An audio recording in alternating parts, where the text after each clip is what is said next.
እንኳን ለበዓለ ጰራቅሊጦስ በሰላም አደረሳችሁ። እንግዲህ ጌታችን መድኃኒታችን ኢየሱስ ክርስቶስ ወደ ሰማያት ያረገበትን የእርገቱን በዓል ቤተክርስቲያናችን በታላቅ ክብር ታከብራለች። ሐዋርያት አንጋጠው ጌታ ሲያርግ እያዩ የነበረበትን መላእክት በዝማሬ ክርስቶስን የተቀበሉበትን በዓለ ዕርገት እናከብራለን።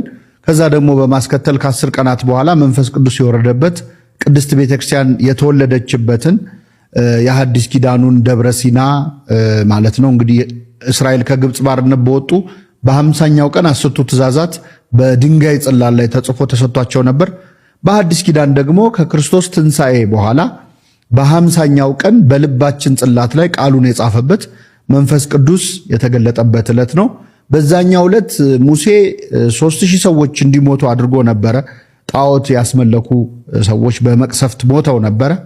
በዚህኛው በዓለ ጰራቅሊጦስ ግን በመሞት ፈንታ 3000 ሰዎች በቅዱስ ጴጥሮስ ስብከት ያመኑበት በዓል ነውና ለዚህ ያደረሰን አምላካችን ስሙ የተመሰገነ ይሁን። በዓለ ጰራቅሊጦስን በዓለ ዕርገትን እንግዲህ ተገኝተን አላከበርንም። ሁላችን እያየን የምናከብረውን በዓል ግን በጉጉት እየጠበቅን ነው። እሱም የጌታችን ምጽአት ነው። ክርስቶስ ከሞት ሲነሳ ያዩት በጣም ጥቂት ሰዎች ነበሩ። ሲያርግም ያዩት ሐዋርያት ናቸው። እንዲያዩ እንደዚህ ሆነ ብለን የምናከብረው ሁላችን እያየነው የምናከብረው በዓል ግን ከፊታችን አለ። እሱም የጌታችን የክርስቶስ መምጣት ነው ወይም ዕለተ ምጽአቱ ነው። በዛን ጊዜ ሁላችን ከሞት ተነስተን ሐዋርያት አዩት ያልነውን አምላክ የምናይበት ቀን ነው ማለት ነውና የመጨረሻው በዓል እሱ ነው።